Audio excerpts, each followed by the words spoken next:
And will Uma Bharati take on Sonia Gandhi by contesting in Raebareli? Yoga Guru Baba Ramdev says he's spoken with the BJP leader and she's keen to stand from the Raebareli Lok Sabha constituency. Sonia Gandhi is the MP from Raebareli for the last 2 terms.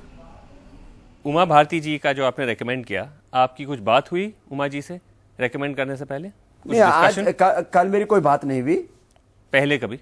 लेकिन आज मैंने बात की उनसे। उनमें बहुत उत्साह है।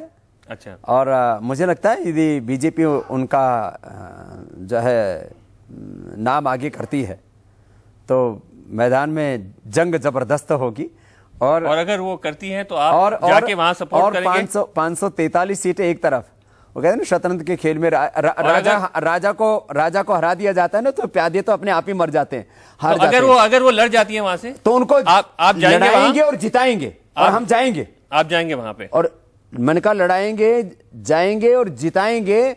मकसद एक है, जिसने भारत माता के साथ में इतना धोखा किया है उसको तो इस बार साफ करना पड़ेगा। नहीं, उमा भारती को क्यों चुना आपने? उमा भारती में क्या आपने देखा जो उनको आप समझते हैं कि वो टक्कर दे सकती हैं सोनिया गांधी को? मध्य प्रदेश में एक नेता जमा हुआ था। उसने सोच लिया था कि मध्य प्रदेश तो मेरी जागीर है, मैं यहाँ का राजा हूँ, मुझे यहाँ से कोई चुनौती नहीं दे सकता। आप दिग्विजय सिंह जी की बात कर रहे हैं? मैं बदनाम लोगों के नाम नहीं लेता। ऐसा उखाड़ा उसको, आज तक बेचारा भागा फिर रहा है, उड़ा फिर रहा है, जम नहीं पाया।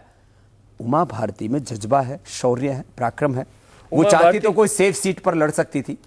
अगर मान लीजिए उमा भारती जी एक्सेप्ट नहीं करती या भाजपा उनको वो सीट नहीं देता तो फिर आप क्या करेंगे? क्या आप लड़ जाएंगे रायबरेली से? श्रीनिवास जी, मैंने पहले ही कह दिया है, ये मेरी भीषण प्रतिज्ञा थी, है और रहेगी। मैं कभी भी चुनाव नहीं लड़ूंगा, लेकिन देश के लिए तो लड़ रहा हूं ना। और देश की सेवा केवल चुनाव लड़के की जाती है क्या? ये पॉलिटिकल एक प्रोसेस है।